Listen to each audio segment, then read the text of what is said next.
In the fall of 1990, I finished my very first season of soccer, and after that final game, which we lost, our coach came over and he had this big cardboard box full of trophies, and he pulled them out and he gave them to each player on our team, even though we lost. Now on the ride home, I'm holding my trophy and I'm feeling okay about getting that big old L, right? Like losing felt okay at the time. And my guess is that this is what the coach was hoping, that we would finish our first season of soccer and feel good about it, right? Like it made us feel good to get these trophies. I get it. It feels good to give and get praise. You should see my son. He's a 4-year-old, and I praise him for a lot of things he probably doesn't deserve praise for. I'm always like, good job, buddy, or way to go, you did it, all the time.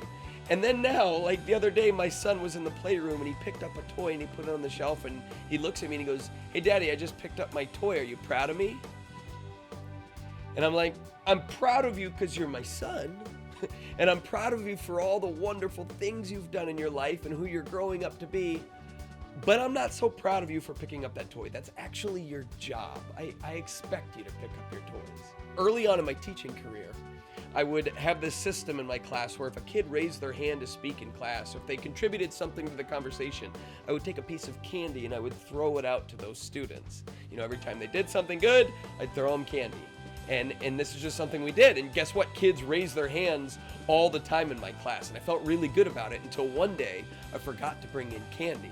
And a student raised their hand to say something, and I called on them, they contributed, and then I was about to move on, and I could just see this like Pavlov's dog thing going on. They're like drooling, like, where's my candy? I'm like, oh, I forgot it. And then the student got mad at me, and all the other kids were like, well, that's dumb. And so the rest of the time they just sat there. I was like, well, hold on now. Were you speaking up because you were engaged in my class? Were you speaking up because I was going to reward you for it, because I was praising you for it? And then when really great things would happen in class, when students really deserve the praise, like they conquered a certain test, or, you know, wrote a beautiful poem for the very first time, or did something that really blew my mind and I'd praise them, it was kind of just like, do I get my candy? Or, gee, thanks. It was like the luster of my praise wore off because I gave it away too gratuitously, right? And it was like this lesson for me that I've got to be selective in the praise that I give out. Don't get me wrong, I love giving out praise. It's one of the great joys of being a teacher, is letting a student know that they've accomplished something. But when we do it for everything, when I do it for every little thing, it just makes the really great things not as special. Right? Like last year, I had a student for the very first time earn a B on a paper. And this kid worked his tail off for the first time in English class, and he got this B. And it was something that I just wanted to praise him for. It was something that I wanted to call his parents and let them know how proud I was, because he really did accomplish something.